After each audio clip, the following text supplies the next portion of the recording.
She died with a secret that destroyed her entire family, the will that revealed everything.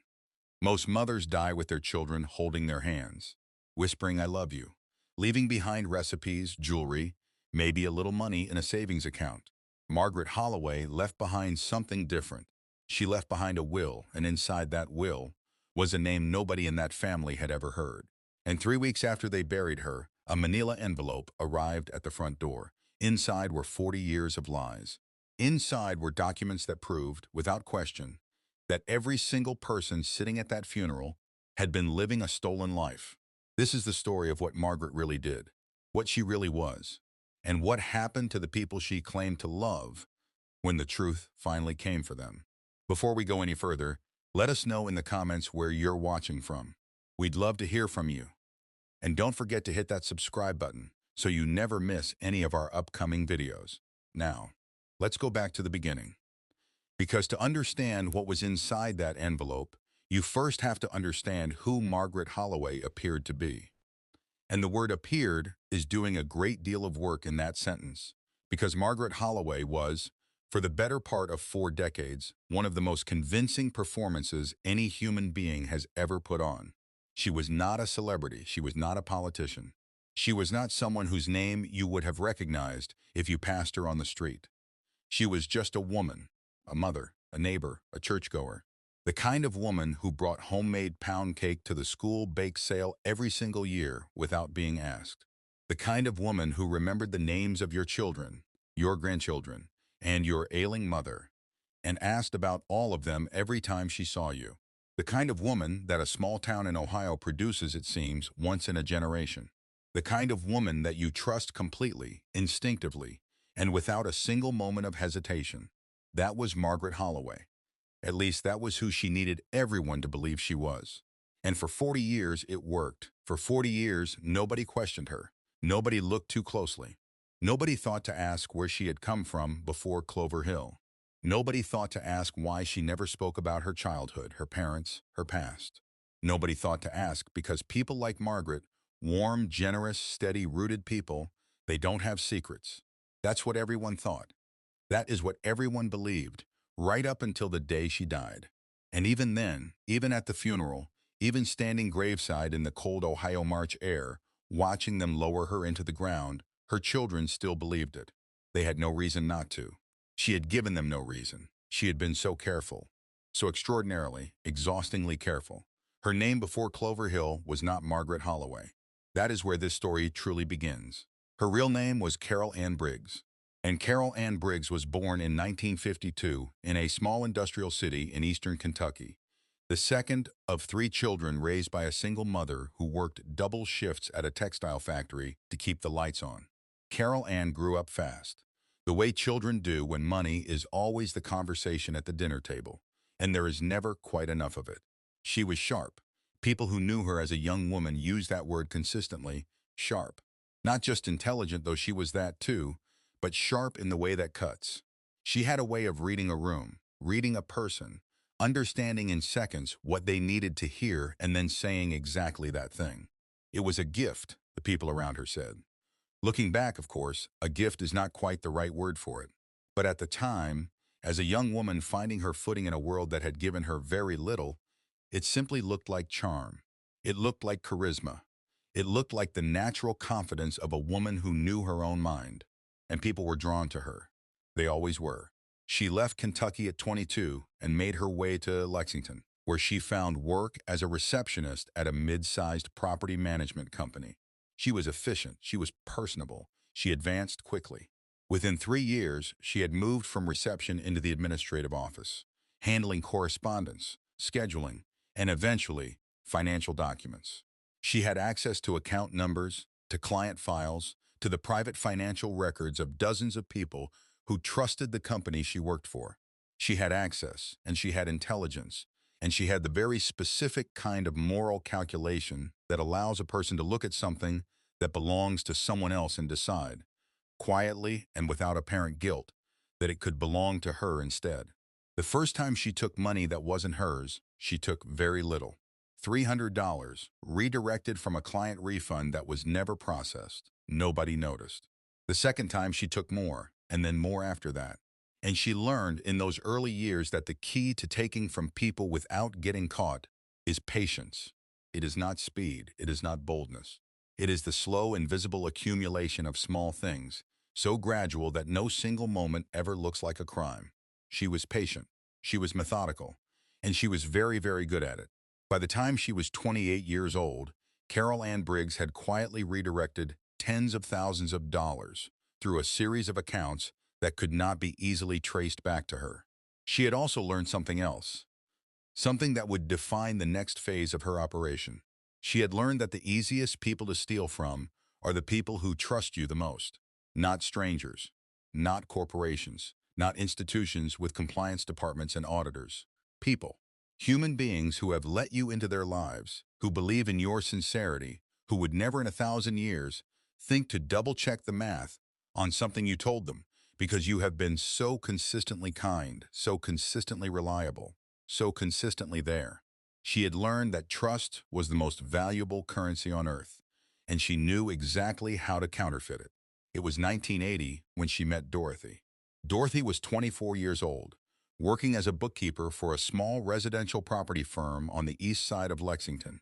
She had 2 children under the age of 4, a boy named David and a girl named Rebecca, and a husband who had recently walked out and left her with the rent, the bills, and 2 babies who didn't yet understand why their father was gone. Dorothy was not weak, but she was exhausted. She was the kind of exhausted that goes so deep into a person that it changes the way they look at the world, the way they evaluate decisions, the way they assess risk.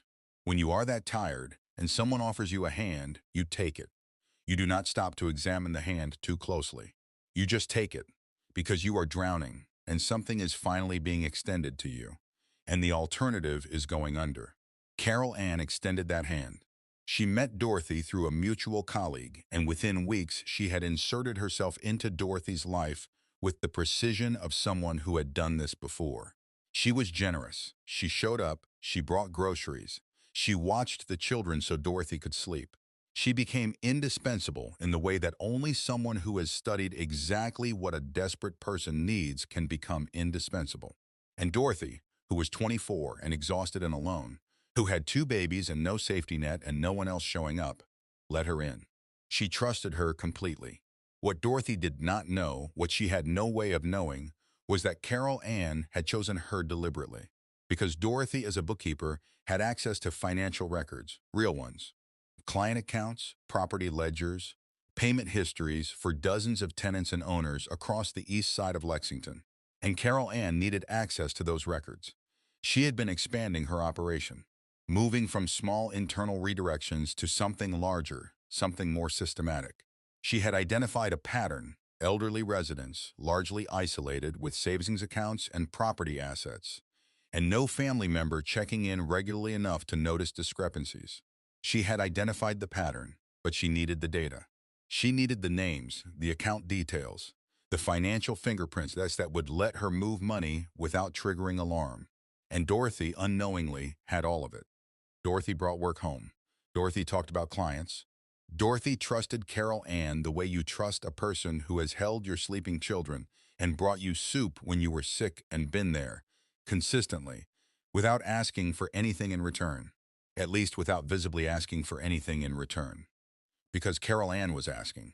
She was always asking. She was just asking in ways that didn't look like questions. Over the next 3 years, using information she gathered through her friendship with Dorothy, Carol Ann Briggs constructed what investigators would later describe as one of the most methodically executed financial fraud operations in the state of Kentucky's recorded history. She was not operating with a team. She was not using sophisticated technology. She was using patience, charm, and the intimate knowledge of vulnerable people's financial lives that a trusted friendship had handed her on a plate. She targeted 11 people in total. The youngest was 67. The oldest was 81. They were widows and widowers, retirees, people who had worked their entire lives and set aside what they could and were living quietly on the accumulation of decades of sacrifice. She befriended them. She visited them. She became the person who drove them to doctor's appointments and called on their birthdays and remembered that one of them liked lemon drops. and one of them had a dog named Chester, and one of them, a woman named Edna, had lost her son in Vietnam and still kept his photograph on the mantelpiece and cried about him on certain evenings. Carol Ann knew all of it. She filed all of it, and she used all of it. Because knowing those details, holding them carefully, reflecting them back to people at the right moments, that is what made her trustworthy. That is what made her safe. And safe people do not steal from you. Safe people do not drain your account in increments so small that each individual transaction looks like a clerical error. Safe people do not spend 3 years quietly, surgically removing the financial security from 11 elderly human beings who had no idea anything was wrong. By 1983, she had taken an estimated $2.3 million. In today's money, that is close to $7 million, and she had hidden almost all of it. The operation began to fracture in the spring of 1984. A man named Raymond, 79 years old, a retired electrician from Frankfurt, discovered that his savings account, which had held $147,000, had been reduced to just under $4,000. He did not call the police immediately. He called his son, a man named Gerald, who drove to Frankfurt that same afternoon, sat with his father at the kitchen table, and went through every statement they could find. What they found were transfers. Small ones, irregular, spread over 18 months. Each one routed through an intermediary account before disappearing into what looked like a business holding account that did not, on further investigation, appear to be connected to any legitimate business. Gerald called the bank the next morning. The bank flagged it to their compliance office, and the compliance office, within 48 hours, had identified a pattern that stretched across multiple clients, multiple accounts, and multiple years. They contacted the Kentucky Department of Financial Institutions, and investigators following the thread eventually arrived at a name, a description, a woman, someone who had been in these people's lives, someone who had been trusted, someone who, by the time the investigators were ready to bring her in for questioning, was already gone. Carol Ann Briggs had known the walls were closing. She had known for weeks, maybe longer. She had that instinct, that animal alertness to danger that had served her through years of operating in spaces where exposure would have been catastrophic. She felt the shift. She felt it in the way certain phone calls stopped coming, in the way a particular colleague at one of the firms she had connections to went suddenly quiet, in the way Raymond's son had driven to Frankfurt with a look on his face that Carol Ann had glimpsed from across a parking lot and understood immediately. She knew, and she did not hesitate. On the night of April the 14th, 1984, Carol Ann Briggs packed 2 bags. She cleared out every account she could reach. She loaded a car, and she took Dorothy's children. David was 4 years old. Rebecca was 2. They were asleep when she lifted them. They barely stirred. She put them in the back seat with a blanket and a stuffed rabbit that Rebecca carried everywhere, and she drove. She drove through the night, west and then north, away from Lexington, away from Kentucky, away from everything she had built and everything she had stolen. She drove until the sky started to lighten, and the highway signs were showing her cities she had never been to. And then she drove further still, until she crossed into Ohio and kept going. She had a plan. She had always had a plan, because Carol Ann Briggs did not panic. Carol Ann Briggs prepared, and she had been preparing for an exit for longer than anyone who loved her would ever have wanted to know. Dorothy Mills woke up the next morning to silence. The kind of silence that has a weight to it. The kind that presses down on you before you even open your eyes and tells you that something is wrong, before your conscious mind has had the chance to process what it is. She got up. She walked down the hallway. She opened the door to the children's room. The beds were empty. The stuffed rabbit was gone. She called Carol Ann's name. No answer. She called her phone. No answer. She checked the driveway. The car was gone. She stood in her front doorway in her nightgown in the April morning air and understood, in the way a mother understands things in her body before her brain catches up, that her children were not coming back from wherever they were. She called the police at 7:43 in the morning. She was 28 years old, and she had just lost everything. She did not know it yet in those exact terms, but she felt it. She felt it in the way you feel something that will never fully leave you, something that will sit in the center of your chest for the rest of your life, and make it just slightly harder to breathe on certain days, certain mornings, certain Aprils. She reported her children missing. She reported Carol Ann.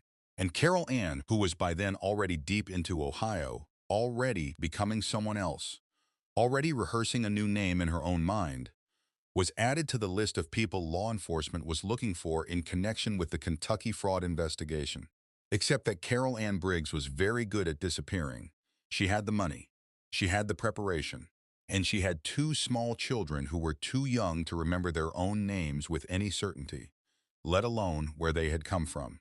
She settled in Clover Hill, Ohio, a town of 12,000 people, far enough from Lexington that no one there had ever heard of Carol Ann Briggs, small enough that a new face was noticed and welcomed rather than scrutinized.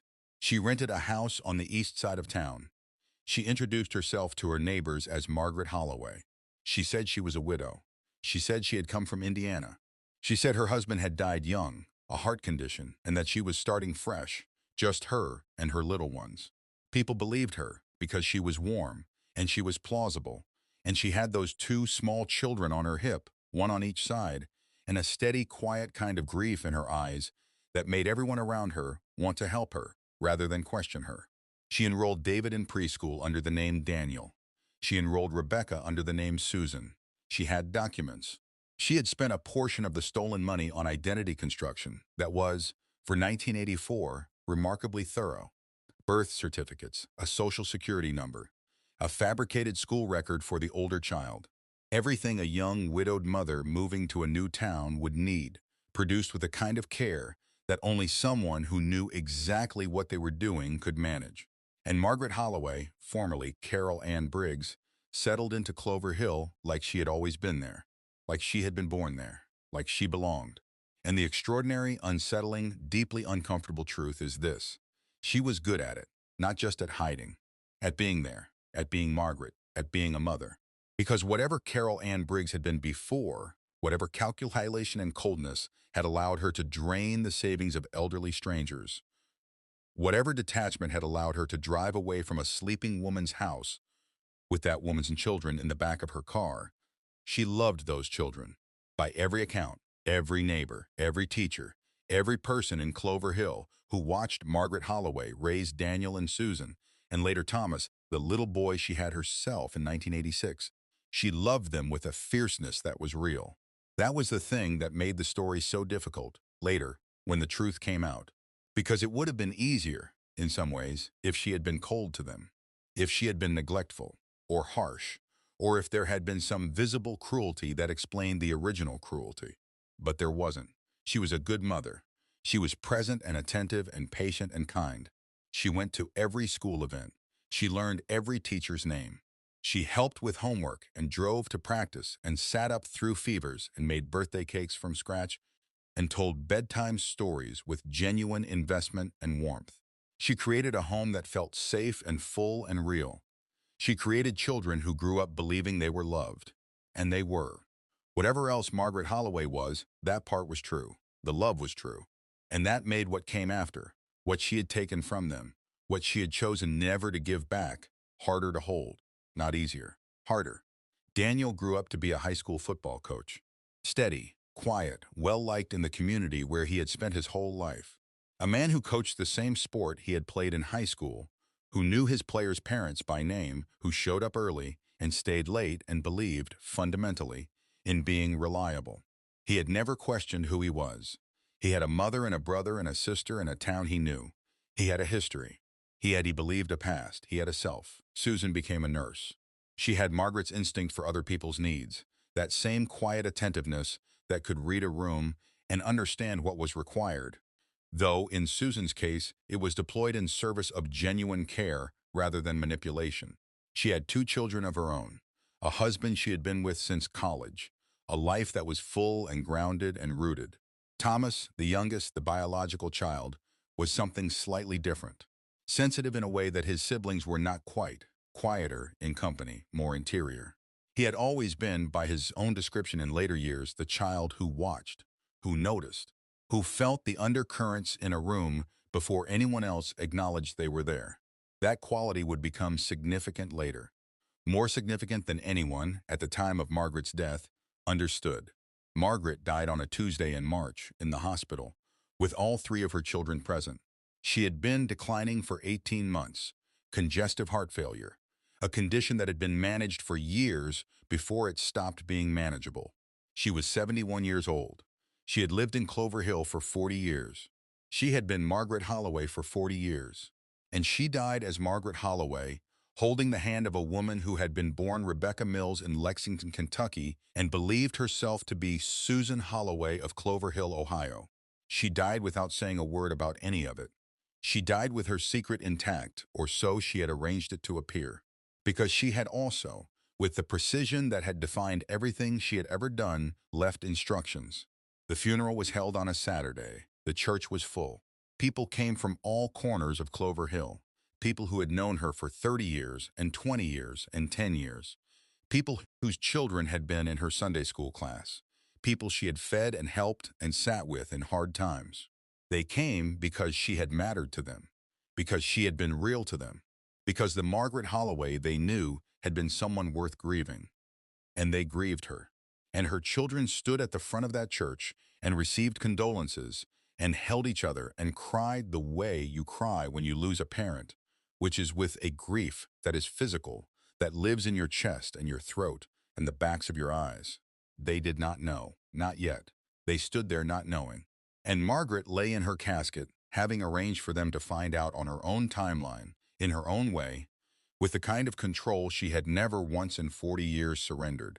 11 days after the funeral, the three siblings sat in the office of Gerald Pruitt, Margaret's attorney, a man who had served as her lawyer for over 20 years and who, it would later become clear, had known for some time that the document he was about to read aloud was unlike anything he had ever prepared for a client.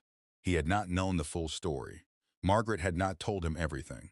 But he had known enough to understand that this meeting was going to change things for the people in his office. He had known enough to have a box of tissues on the table and a glass of water in front of each chair. He read the will in the standard order, moving through the distribution of the house, the personal property, the savings account, the sentimental items.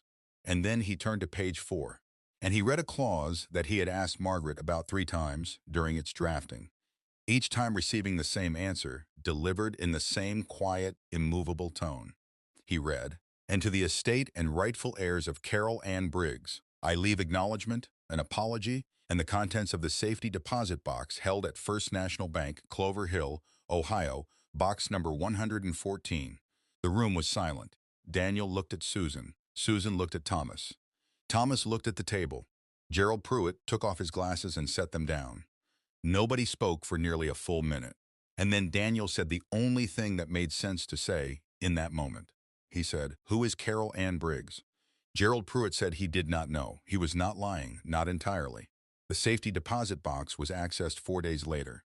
Inside, wrapped in a manila folder secured with a rubber band, were 3 things: a handwritten letter, a stack of documents, and a photograph.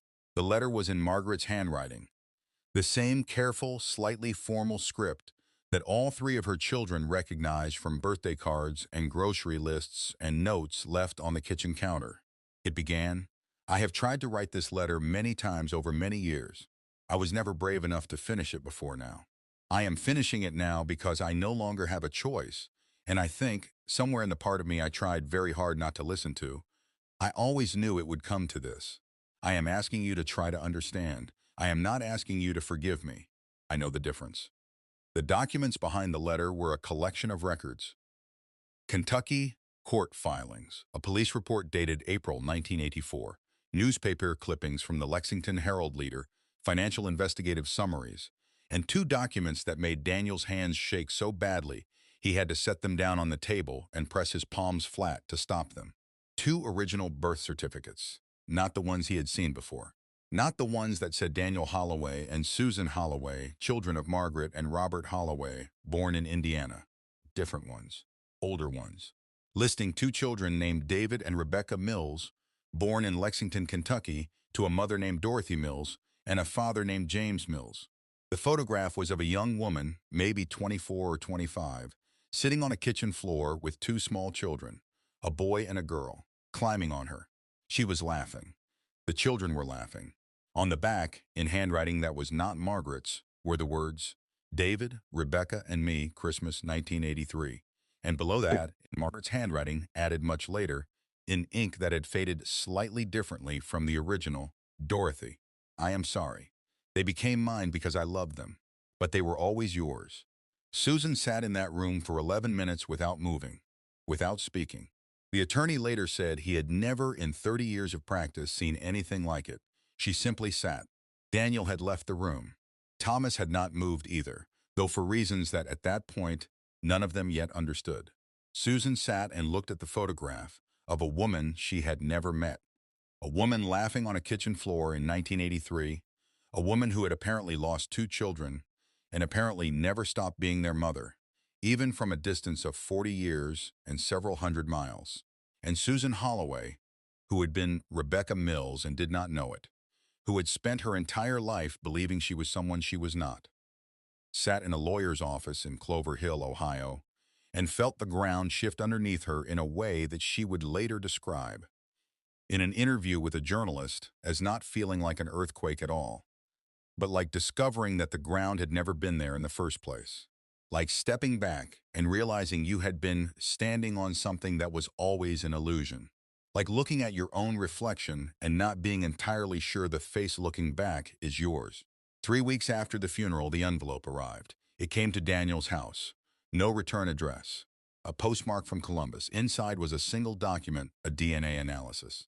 Somebody had arranged for a post-mortem DNA test using a biological sample taken during Margaret's final hospitalization. The document was official, properly formatted, issued by a licensed genetic testing laboratory. The results were unambiguous.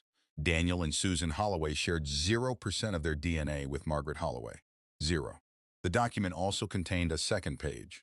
On it was printed a name, a current address in Louisville, Kentucky, and a phone number. The name was Dorothy Carver. Below it, typed in plain font, were 3 words. She is alive. Nobody knew who had sent the envelope. Nobody ever found out conclusively. Some believed it was a nurse or administrator from the hospital where Margaret died. Someone who had known about the test and taken it upon themselves to ensure the information reached the right people.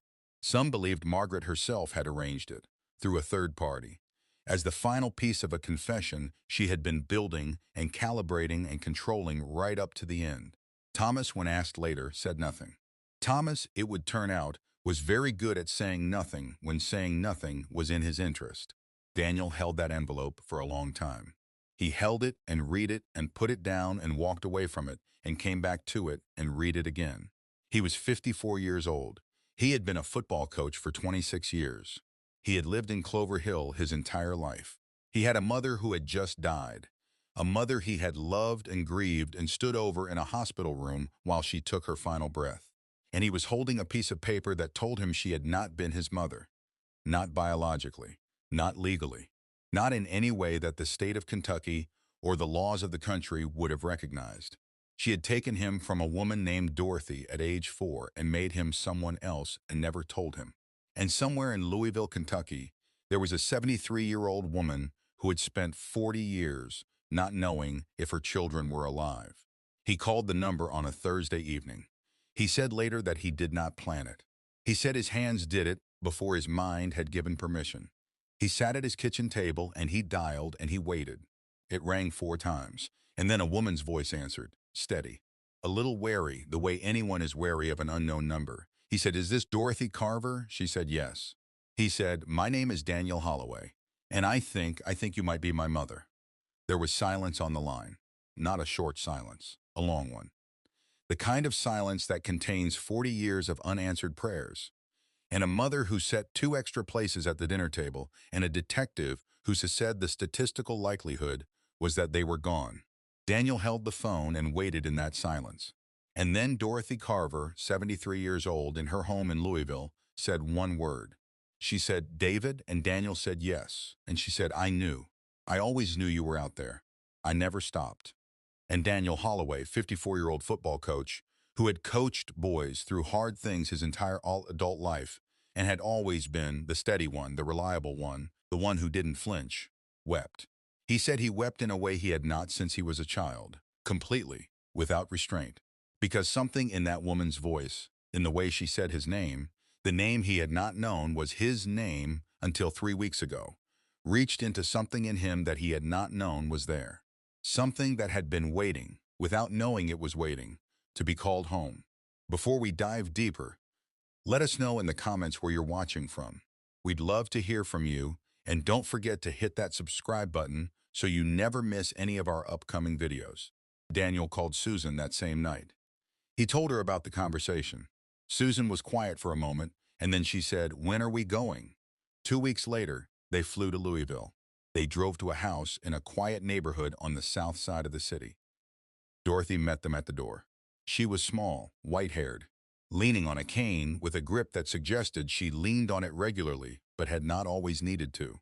She had her daughter with her, her youngest, a woman in her late 30s named Karen, who had been born after everything, who had grown up knowing she had siblings out there somewhere that her mother had never stopped waiting for. Dorothy stood in her doorway and looked at the two people standing on her front path, and she did not say anything immediately. She studied their faces with the patience of someone who had been rehearsing this moment for 4 decades, and was now making sure it was real before she allowed herself to believe it. And then she opened her arms.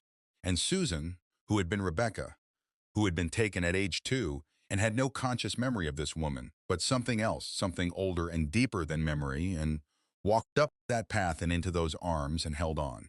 They stood there for a very long time. Daniel stood to one side and watched and could not speak.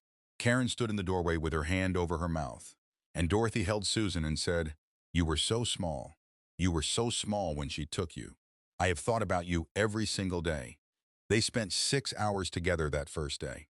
6 hours in Dorothy's living room, with tea and tissues and photographs spread across the coffee table.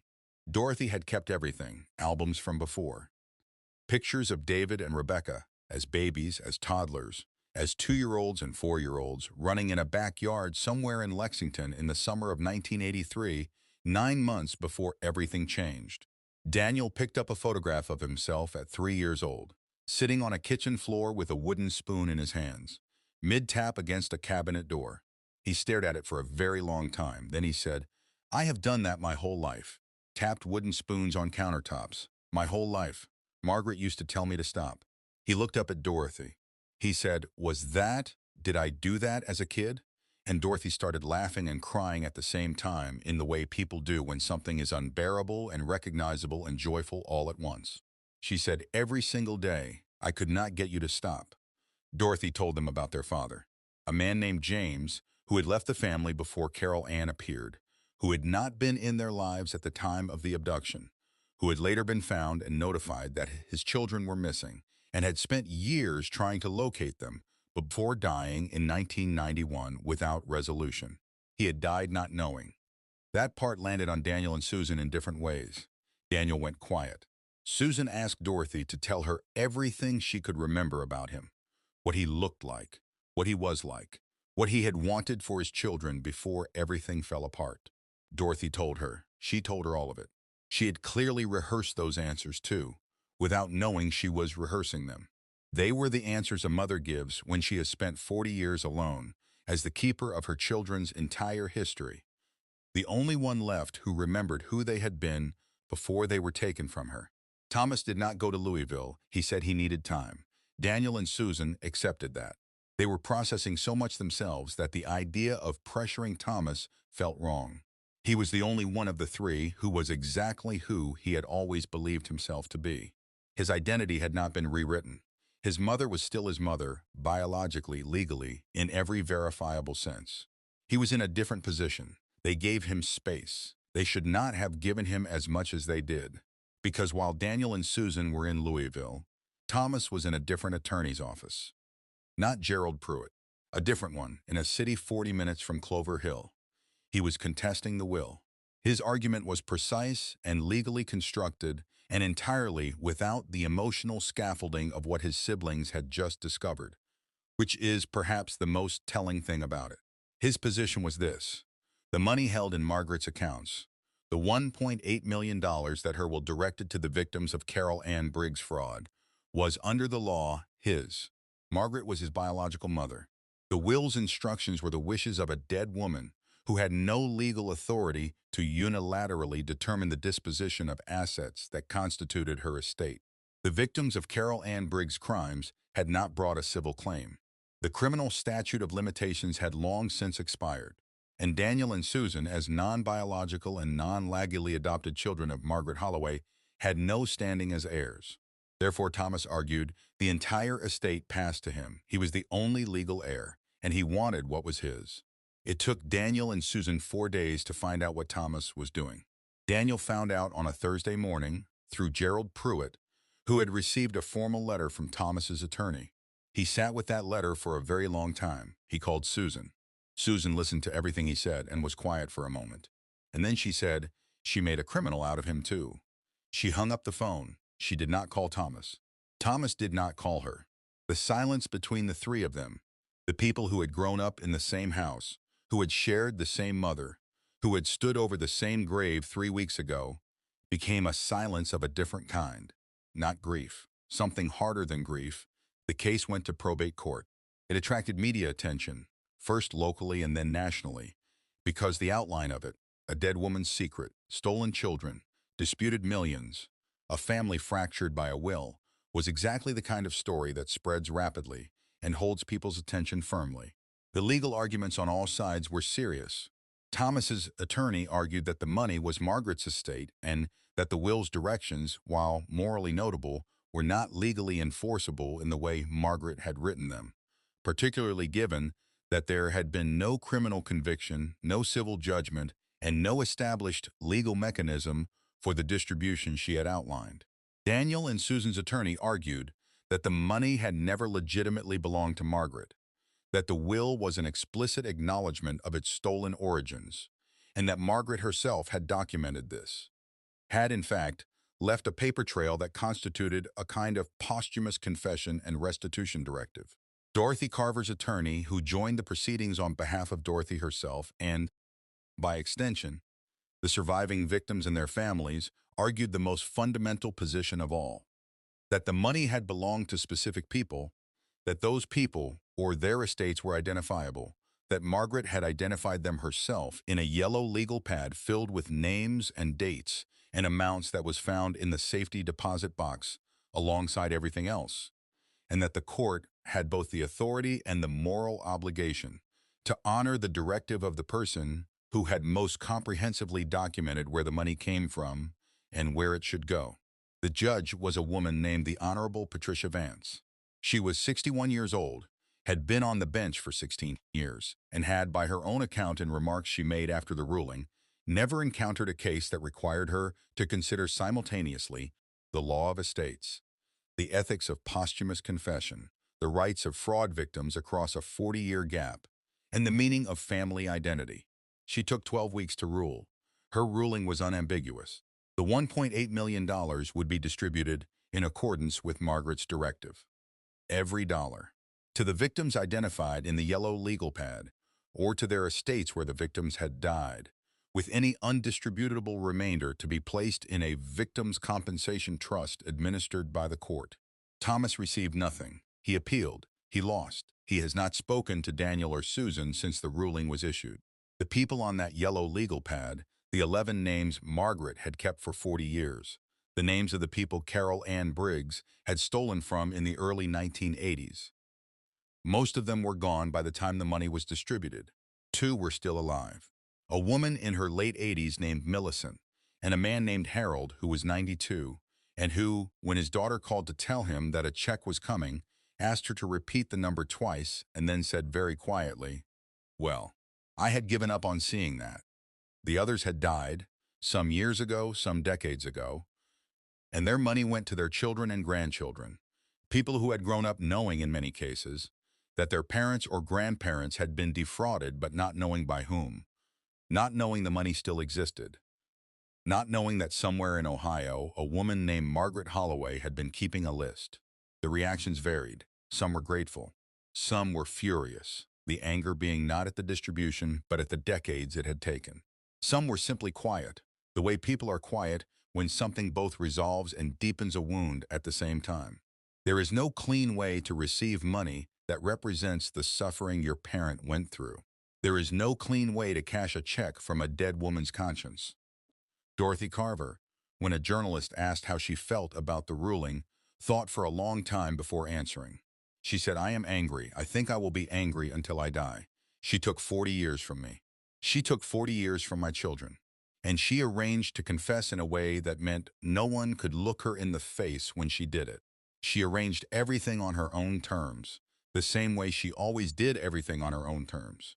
That is who she was right up until the end." She paused, and then she said, "But I look at Daniel and Susan. I look at who they became.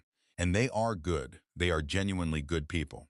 Somehow they came through 40 years of living inside a lie, and they are kind and steady and real. She gave them that. Whatever she was, she gave them that. And I cannot decide how to feel about that, because I want to be angry at everything she gave them. And I cannot quite manage it, because what she gave them is something I would have wanted for them too. I just wish she had been brave enough to let me give it to them myself." She stopped. She looked at the journalist for a moment. She said, "She had 30 years she could have told us. 20, even 10. She chose not to. She chose herself every single day for 40 years. And that is the part I will never entirely forgive. Not the crime, not the money. The choosing herself every single morning when she had the option to choose us instead." Daniel Holloway still lives in Clover Hill. He still coaches football. He still goes by Daniel because it is, he says, the only name he has ever known, and because the boys on his team know him by it, and because the town he has lived in his entire life knows him by it, and because whatever else Margaret did, she gave him that town, and he is not ready to be a stranger in it. He visits Dorothy in Louisville 4 or 5 times a year now.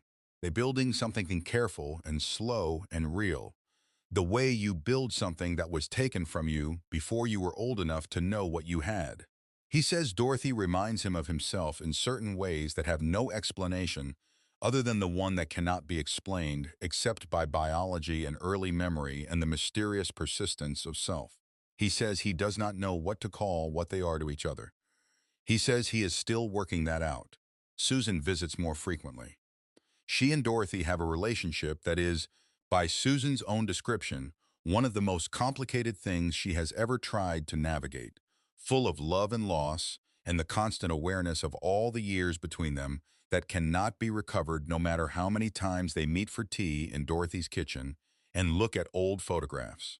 Susan's daughter, who is 26, has started calling Dorothy her grandmother. Susan is not sure how she feels about that. She says she is getting used to it slowly, the way you get used to a world that has changed its shape on you. Thomas lives alone. The appeal failed. The family is gone, in the sense that families can be gone while everyone is still technically alive. And somewhere in a house in Louisville, Kentucky, on the wall of a room that gets good afternoon light, there are now 4 photographs where there used to be 2. 2 of the children Dorothy remembered, a boy with a wooden spoon and a girl with a stuffed rabbit, laughing in a backyard in the summer of 1983.